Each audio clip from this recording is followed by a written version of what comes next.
तो आज का जो हमारा दूसरा टॉपिक है वो है ब्रिटिश एजुकेशन। तो स्वतंत्रता से पहले का ही समय था ये भी, क्योंकि ब्रिटिश जो एजुकेशन सिस्टम स्टार्ट हुआ था वो अंग्रेजों के राज में ही हुआ था। ठीक है। तो इसमें पहला जो टॉपिक आता है वो आता है मैकाले मिनट। ठीक है। तो क्या मतलब है इसका, मैकाले मिनट का?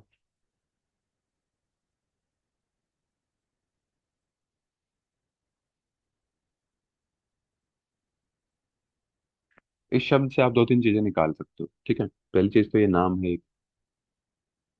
ठीक है, मतलब मैकाले एक नाम। और उन्होंने क्या दिया है, जो भी इंडियन एजुकेशन थी उसके ऊपर मिनट्स दी, मिनट दी, कि जैसे कि आजकल जो भी एक मीटिंग होती है तो उसके बाद में हम माइनट्स ऑफ मीटिंग की बात करते हैं कि क्या क्या इसमें प्रमुख जो बिंदु है इस मीटिंग में रहे। तो ऐसे ही जो भारत की शिक्षा प्रणाली उस टाइम पे थी, तो मैकाले ने, बेबिंगटन मैकाले इनका पूरा नाम है, तो उन्होंने भारतीय शिक्षा पर मिनट्स को प्रस्तुत किया, इसीलिए इसको मैकाले मिनट बोला गया। ठीक है। इसका समय आपको ध्यान रखना है कि कब ये मैकाले मिनट का समय था, तो 2 फरवरी 1835।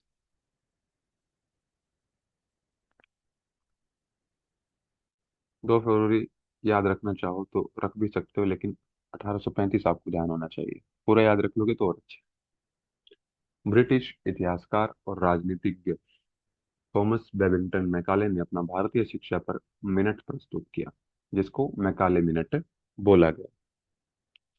इसके माध्यम से उन्होंने भारत की पारंपरिक ज्ञान प्रणालियों पर अपनी श्रेष्ठता का दावा करते हुए मूल निवासियों को अंग्रेजी शिक्षा प्रदान करने की आवश्यकता को स्थापित करने की मांग की। ठीक है। कि इन्होंने मतलब ऐसा शो किया कि मैंने पूरा जो अभी तक हम वैदिक सिस्टम पे थे, जब तक देश गुलाम नहीं हुआ था या फिर ब्रिटिश साम्राज्य भारत में नहीं आया था, तब तक हम वैदिक एजुकेशन के माध्यम से पढ़ाई करते थे। फिर जैसे ही ब्रिटिश आ गए, उन्होंने कब्जा कर लिया सारी चीजों पे, तो ये एक आए वेलिंगटन मैकाले, और इन्होंने ऐसा शो किया कि मैंने पूरा जो है एजुकेशन सिस्टम को अ, ऊपर नीचे करके देख लिया है, आगे पीछे करके देख लिया है, और ये कुछ ज्यादा अच्छा सिस्टम है। अभी वैदिक सिस्टम नहीं चल रहा है एजुकेशन का इंडिया में। ठीक है। बहुत पिछड़ा हुआ ये एजुकेशन सिस्टम, ऐसा इन्होंने बोला। और इन्होंने क्या दिया कि मतलब जब भी हमें कोई अपनी चीज मनवानी होती है किसी से, तो जो पहले से चीजें विद्यमान है, जाहिर सी बात है उसका हम खंडन करेंगे कि इससे बेहतर चीज मेरे पास मौजूद है, तभी लोग आपको सुनेंगे। तो इन्होंने यही बोला कि जो भारत की पारंपरिक ज्ञान प्रणाली है उससे श्रेष्ठ जो सिस्टम है वो मेरे पास है। ठीक है। और जो भी वहाँ के रहने वाले लोग थे, तो उनको क्या किया, अंग्रेजी शिक्षा को पढ़ने के लिए मजबूर किया, एक तरह से मान सकते हो। ठीक है। या फिर उनको अंग्रेजी पढ़ाने के लिए, क्योंकि इनको अंग्रेजी आती थी और जो इंडिया के लोग थे उनको अंग्रेजी आती नहीं थी। तो इनको फिर बीच में मीडिएटर लेने पड़ गए थे कि हम अपनी बातों को कैसे पहुंचाएं। हमने कब्जा तो कर लिया, ठीक है, गुलाम तो बना लिया, लेकिन अपनी बात मनवाएं कैसे? तो फिर वो भी मीडिएटर इन्होंने हायर किए थे, कि जो विदेशों से पढ़ के आए थे, भारत में जो मौजूद थे, उनको लालच दे के कि आप हमारी साइड आ जाओ और हमारी बात को इनको समझाओ कि हम क्या बोलना चाह रहे हैं, और इनकी बात को हमें बताओ कि ये क्या बोलना चाह रहे हैं। ठीक है। तो ये था मैकाले मिनट। फिर इसी के संदर्भ में क्या हुआ,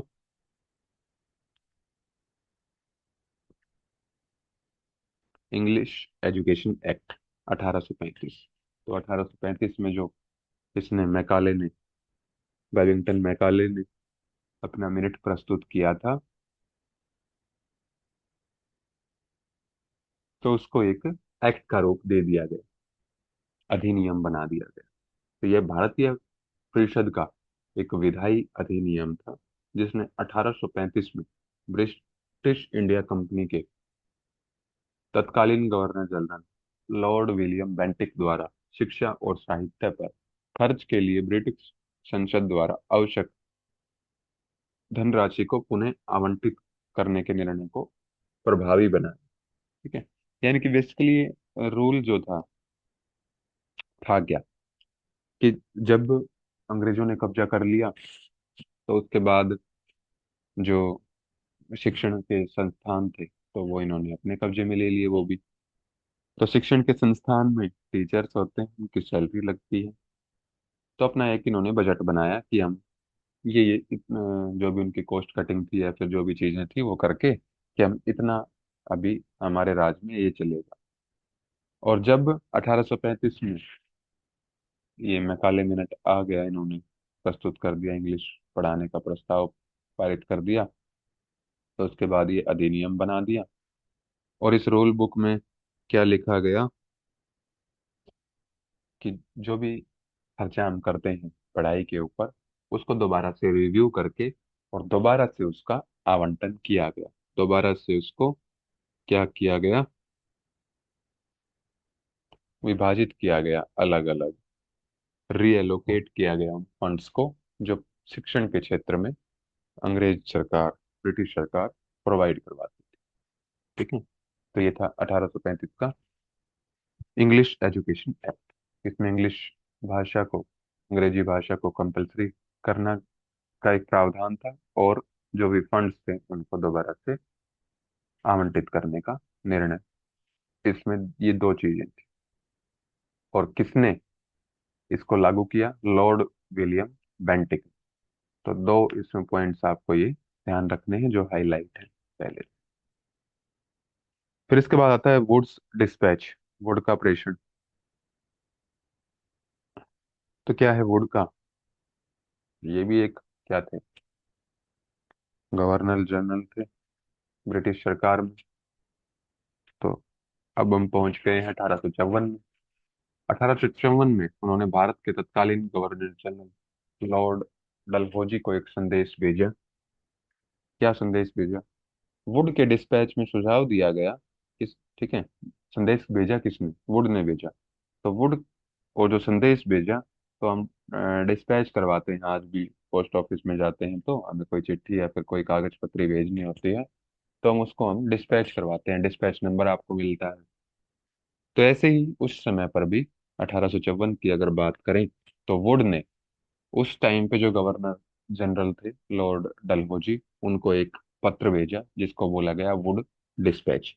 तो इस वुड डिस्पैच में उन्होंने एक सुझाव दिया अपनी तरफ से कि जो भी प्राइमरी शिक्षा होती है, प्राथमिक जो विद्यालय है, उसमें जो उनकी स्थानीय भाषा है उसको अपनाना चाहिए।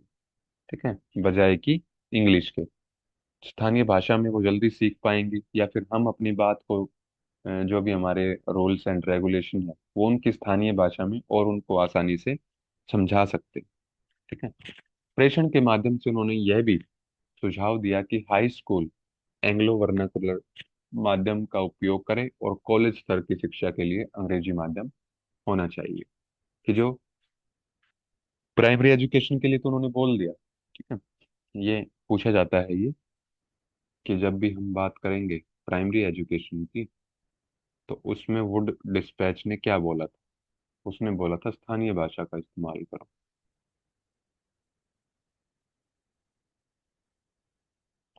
फिर दूसरा पूछ लेंगे कि हाई स्कूल में क्या था?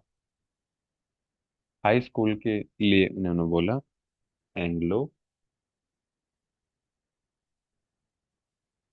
Vernacular medium. एंग्लो वर्नाकुलर का मतलब क्या है? इस शब्द से आपने क्या समझा?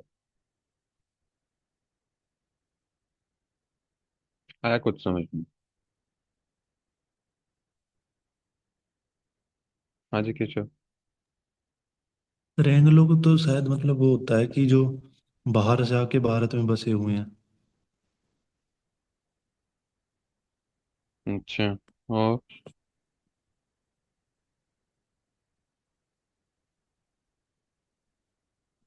वर्नाकुलर का मतलब?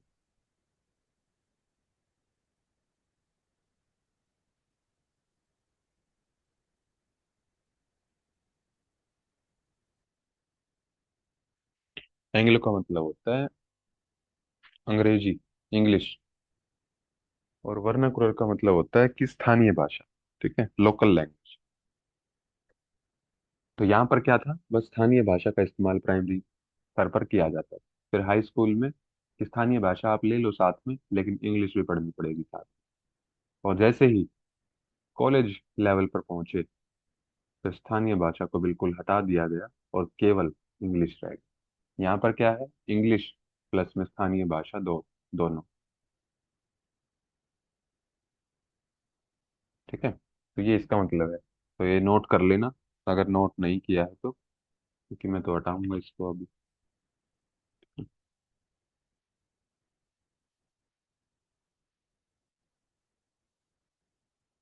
तो इसने पहली बार यह भी माना कि सरकार को महिला शिक्षा को स्पष्ट और सौहार्दपूर्ण समर्थन देना चाहिए और इसके विस्तार के लिए प्रभावी उपाय करना चाहिए। फीमेल एजुकेशन को एक तरह से मतलब बड़े स्तर पर इसी प्रेषण में सुझाव दिया गया था, ये वुड डिस्पैच में। तो 3 पॉइंट्स इसमें आ गई कि वुड डिस्पैच किसको भेजा गया था, लॉर्ड डलहौजी को भेजा गया था। ठीक है, और उसमें उसने प्राइमरी एजुकेशन के लिए क्या बोला कि स्थानीय भाषा को अपनाओ, हाई स्कूल के लिए क्या बोला कि स्थानीय भाषा भी और इंग्लिश भी दोनों को अपनाओ, दोनों पढ़नी पड़ेंगी। और कॉलेज लेवल पर क्या बोला कि केवल इंग्लिश माध्यम होना चाहिए। ठीक है, और क्या बोला उसने कि फीमेल एजुकेशन को थोड़ा सा और प्रमोट करना चाहिए। तो ये 3 चीजें इसमें थी, तीनों आपको याद रखनी। साथ के साथ याद भी करवा रहा हूँ मैं आपको। तो जब इसका टेस्ट हो तो 100% चाहिए मुझे रिजल्ट। ठीक है, आउटकम क्या निकला इसका, परिणाम क्या निकला, कि पत्र तो उसने भेज दिया, मानी भी उसे किसी ने बात या नहीं मानी, मानी गई। और उसकी बात मान के क्या क्या किया गया, तो 3 तो यूनिवर्सिटी खोल दी, कोलकाता विश्वविद्यालय, बॉम्बे विश्वविद्यालय और मद्रास विश्वविद्यालय। तो 1854 में वो लेटर भेजा गया था, 1857 में ये 3 विश्वविद्यालय की स्थापना हो गई थी। इस स्थापना में सर चार्ल्स वुड के प्रेषण के परिणाम स्वरूप की गई थी, जिन्हें लंदन विश्वविद्यालय के मॉडल पर स्थापित किया जाना।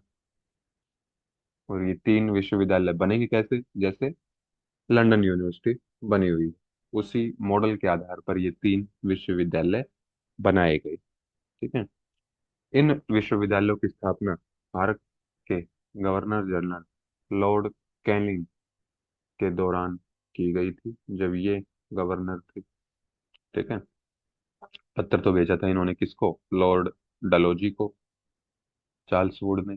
लेकिन हो सकता है जब तक उनको पद से हटा दिया गया हो या फिर वो रिटायर हो गए और नए गवर्नर जनरल लॉर्ड कैनिंग आ गए 1857 में, और तब इनकी स्थापना।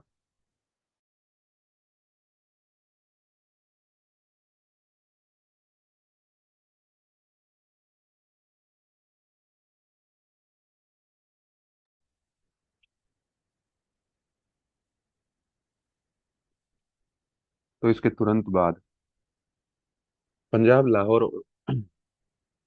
3 हो गई थी स्टार्ट। ये 3 होने के बाद 3 और बनाई गई, पंजाब यूनिवर्सिटी, लाहौर और इलाहाबाद विश्वविद्यालय की स्थापना की गई। ठीक है, तो ये आपको पता होना चाहिए कि किस समय पर इनकी स्थापना हुई थी, कौन उस टाइम के गवर्नर जनरल थे। ठीक है, और इनकी स्थापना का मुख्य कारण क्या था, इन स्थानों पर उच्च शिक्षा की बढ़ती मांग थी, कि जितने ज्यादा स्टूडेंट्स ज्यादा पहुंच रहे थे तो इनको कॉलेज ज्यादा खोलने पड़े। तो ये था इसका आउटकम, ये इसका परिणाम निकल के आया था जो उसने लेटर भेजा था। इसके बाद आता है हंटर कमीशन। 1857 में हमने तीन विश्वविद्यालय पहले बनाए, जब वो बन के तैयार हो गए 3 उसके बाद में बनाए। जो पहले बनाए थे वो थे कलकत्ता, बम्बई और मद्रास। जो उसके बाद बनाए पंजाब, और इलाहाबाद। और अब हम पहुंच गए हैं 1882 में। 1882 में आ गया था हंटर कमीशन।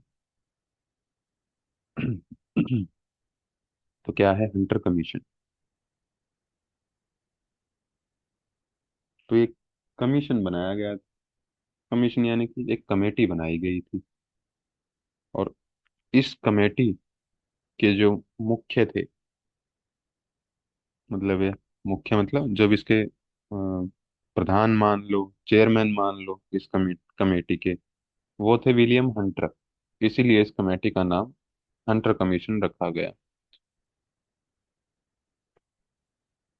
तो क्या था ये? समिति को इसके अध्यक्ष लॉर्ड विलियम हंटर के नाम पर व्यापक रूप से हंटर आयोग के रूप में जाना जाता है, लॉर्ड विलियम हंटर। और भारतीय शिक्षा आयोग के नाम से भी इसको जाना जाता है, यानी कि इंडियन एजुकेशन कमीशन।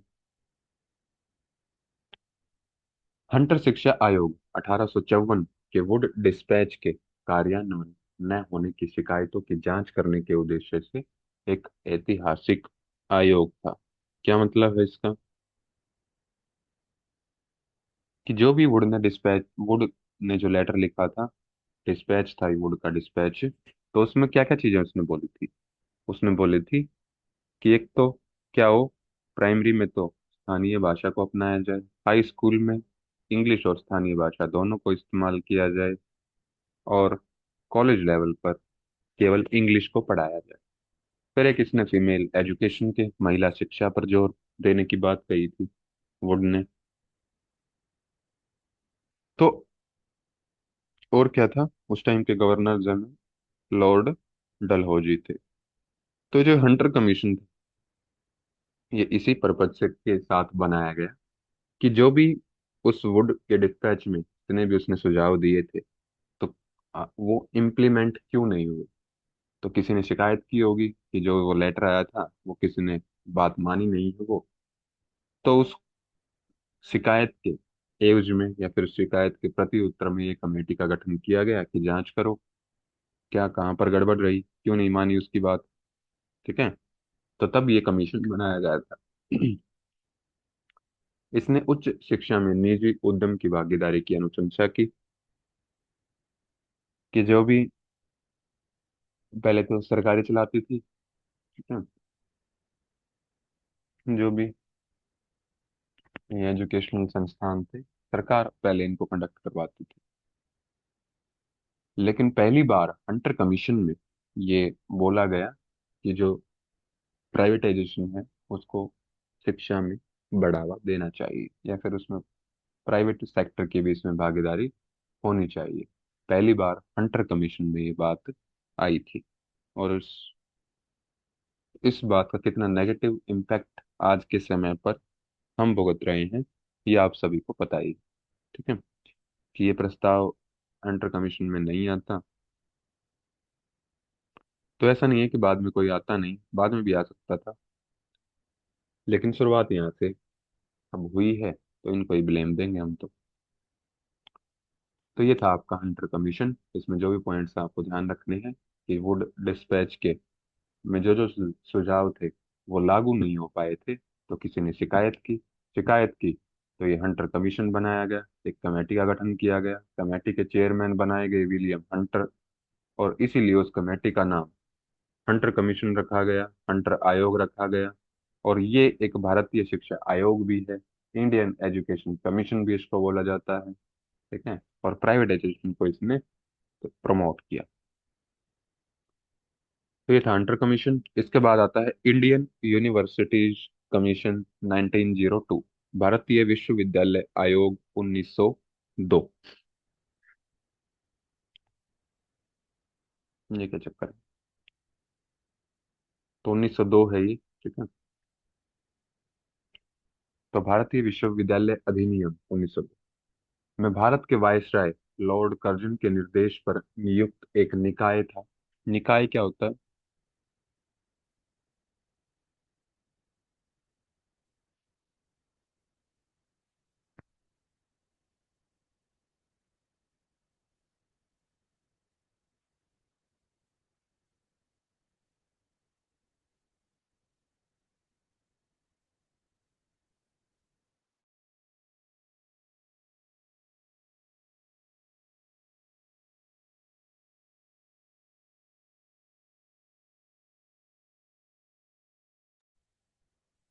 क्या होता है निकाय?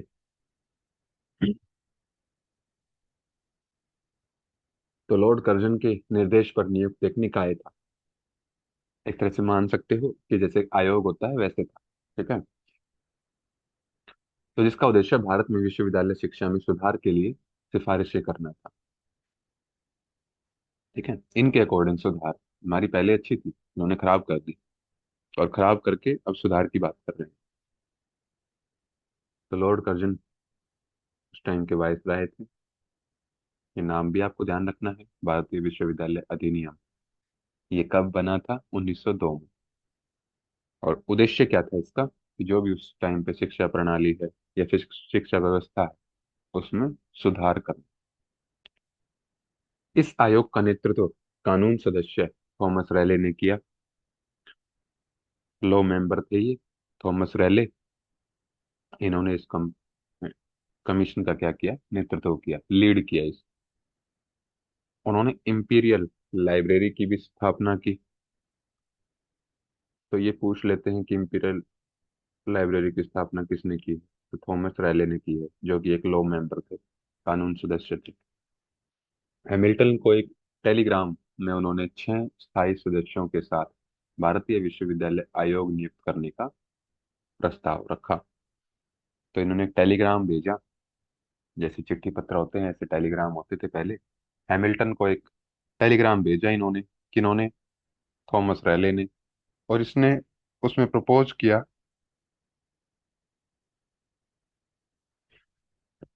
कि ये जो एक निकाय बनाया गया है, ये जो एक कमेटी का गठन किया गया है भारतीय विश्वविद्यालय अधिनियम को पारित करने के लिए, तो इसमें 6 परमानेंट मेंबर्स होने चाहिए, जो इसके रूल्स एंड रेगुलेशन को टाइम टाइम पर मॉनिटर करते रहे। तो ये हो गया है आपका इंडियन यूनिवर्सिटी कमीशन 1902। इसके बाद कुछ क्या हुए हैं? व्यक्तित्व, पर्सनैलिटीज हुई हैं, जिन्होंने भारतीय शिक्षा की को सुधारने में, जो अंग्रेजों ने बिगाड़ दी थी, तो उसमें एक अहम योगदान जो है वो दिया है। 4-5 हैं ये। तो अगर यहाँ तक कोई डाउट है तो उतना बताओ, नहीं तो फिर अपना भारतीय शिक्षक सुधारक, शैक्षिक सुधारक, इसके बारे में हम चर्चा करें।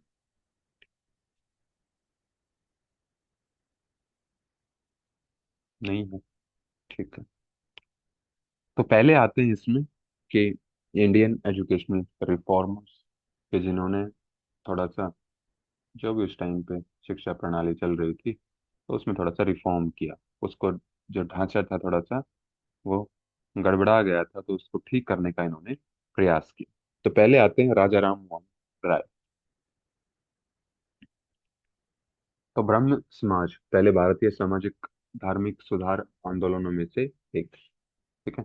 तो ब्रह्म समाज पहले होता था, जो सामाजिक धार्मिक सुधार आंदोलन चले थे उसमें से कोई एक आंदोलन इसको मान सकते हो कि ब्रह्म समाज था ये।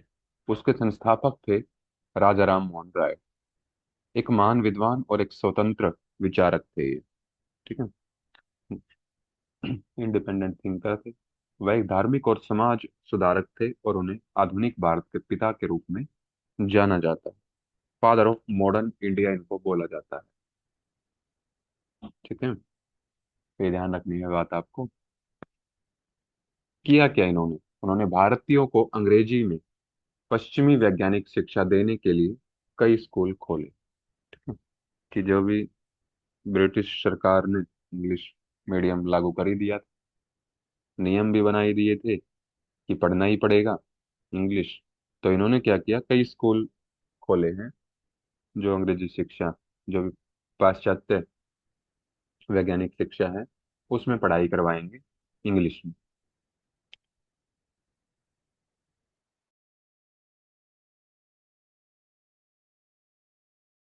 इनका क्या मानना था कि अंग्रेजी भाषा की शिक्षा पारंपरिक भारतीय शिक्षा प्रणाली से बेहतर है।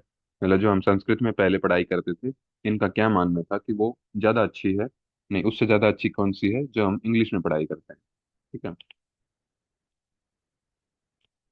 उन्होंने 1817 में हिंदू कॉलेज कलकत्ता की स्थापना का समर्थन किया, जो कि एक मतलब ब्रिटिश, उस टाइम पे ब्रिटिश एजुकेशन को ही प्रमोट करता था ये, जो उनका पैटर्न था पाश्चात्य शिक्षा का, उसी में पढ़ाया जाता। 1825 में उन्होंने वेदांत कॉलेज की स्थापना की, जहां भारतीय शिक्षा और पश्चिमी सामाजिक और भौतिक विज्ञान दोनों में पाठ्यक्रम पेश किए। तो जो भी ये पॉइंट्स हैं मैं मार्क कर रहा हूँ, इसको आपको ध्यान रखना। और 1825 में वेदांत कॉलेज के साथ, ठीक है। तो ये थे राजा राम मोहन राय के कारनामे। इसके बाद आते हैं भीमराव अंबेडकर, डॉक्टर भीमराव अंबेडकर। इन्होंने क्या किया? भीमराव रामजी अंबेडकर एक भारतीय न्यायविद थे, लॉयर थे, एक एडवोकेट थे, पता ही है आपको, ठीक है। इकोनॉमिस्ट थे, अर्थशास्त्री थे, समाज सुधारक थे और राजनीतिक नेता भी थे, जिन्होंने भारत के संविधान का मसौदा तैयार करने वाली समिति का क्या किया था? नेतृत्व किया था, लीड किया था। उसमें मेन कौन थे? डॉक्टर भीमराव अंबेडकर। जब भी भारत का संविधान लिखा गया था तो इन्होंने उसमें लीड किया था। अंबेडकर ने महाराष्ट्र में विशेष रूप से समाज के कमजोर वर्गों के लिए विभिन्न शैक्षणिक संस्थानों की स्थापना की। तो महाराष्ट्र में क्या किया था इन्होंने?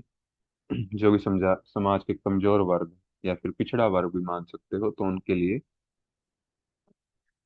पढ़ाई का प्रावधान किया था। क्योंकि उस समय तक मान सकते हो आप कि जो भी वैश्य शूद्र हैं, इनको, स्पेशली शूद्र समाज के जो लोग थे, उनको पढ़ाई करने की अनुमति नहीं थी।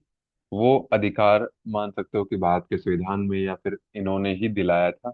और उसके लिए अलग से अगर कोई शैक्षणिक संस्थान खोलने की जरूरत थी तो उसमें भी इन्होंने लीड रोल प्ले किया था, ठीक है। तो इसलिए मतलब जो भी पिछड़े तबके के लोग हैं, आज के समय पर भी इनको एक तरह से अपना भगवान मानते हैं, डॉक्टर भीमराव अम्बेडकर को, ठीक है। तो इनमें सिद्धार्थ कॉलेज, मिलिंद कॉलेज और अछूतों एवं महिलाओं के लिए अन्य समान स्कूल शामिल थे। तो सिद्धार्थ कॉलेज, मिलिंद कॉलेज, ये दो मेन कॉलेज जो डॉक्टर भीमराव अंबेडकर ने जिनकी स्थापना की थी। और जो भी अछूत थी, मतलब जिनको छूना भी मना था उस समय पर, और महिलाओं के लिए मतलब इसी लेवल के और भी स्कूल इन्होंने ओपन किए थे। तो ये था डॉक्टर भीमराव अंबेडकर का, ठीक है। फिर अगले आते हैं एनी बेसेंट। अब नाम से ही पता चल रहा है आपको कि ब्रिटिश सोशलिस्ट थे ये, ठीक है। थियोसोफिस्ट थे, फ्रीमेसन और महिला अधिकार और होम रूल कार्यकर्ता, शिक्षाविद और भारतीय राष्ट्रवाद की प्रचारक थी, ठीक है। इसका मेन जो आता है वो आता है 1904 में, जो इसने सेंट्रल हिंदू गर्ल्स स्कूल की स्थापना की। ये मेनली इसमें पूछा जाएगा आपसे, कब की, किसने की। प्रारंभ में स्कूल को कन्या विद्यालय कहा जाता।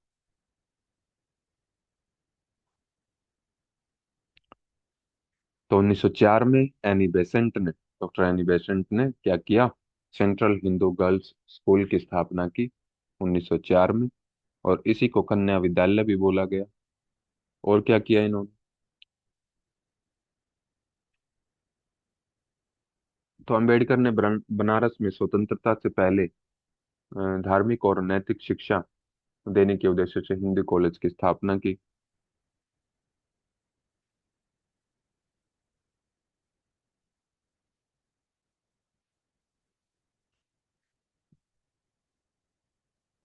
अंबेडकर ने,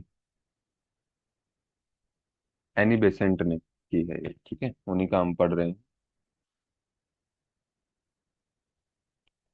उन्होंने भारत में पश्चिमी शिक्षा प्रणाली को लागू करने का विरोध किया था। किसने?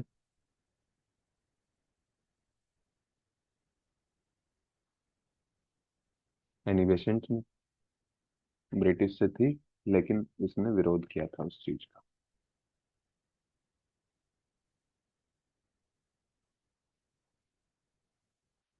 वो मैं चेंज कर दूंगा नोट्स में, ठीक है। वहां अम्बेडकर नहीं आएगा, एनी बेसेंट आएगा।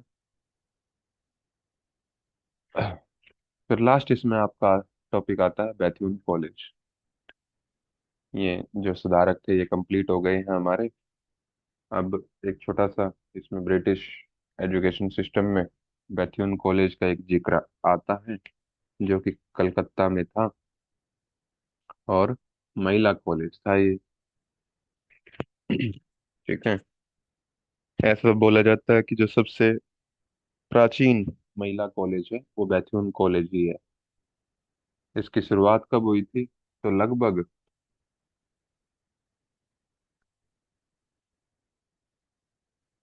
बैथून कॉलेज भारत के कोलकाता में विधान सारणी पर, विधान सारणी एक जगह का नाम है कोलकाता में, एक महिला कॉलेज है और कलकत्ता विश्वविद्यालय से संबंध है। कलकत्ता यूनिवर्सिटी से ये लिंक्ड था, एफिलेटेड मान सकते हो कि उससे था ये। सबसे पुराना महिला कॉलेज है ये, बैथ्यून कॉलेज। और लगभग 1849 में इसकी स्थापना हुई थी। ठीक है, लड़कियों के स्कूल के रूप में। और 1879 में लगभग 30 साल के बाद एक कॉलेज के रूप में इसकी स्थापना कर दी गई थी। यानी कि मतलब को ऐड कर दिया था ये। यह लड़कियों के लिए कॉलेज कक्षाएं शुरू करने वाला पहला संस्थान। ठीक है, लड़कियों को कॉलेज यानी कि हायर एजुकेशन देने वाला पहला संस्थान कौन सा था? Bethune college. तो ये आपका ब्रिटिश एजुकेशन सिस्टम यहाँ पर कंप्लीट होता है, और आज़ादी से पहले का भी ये टॉपिक आपका कंप्लीट होता है।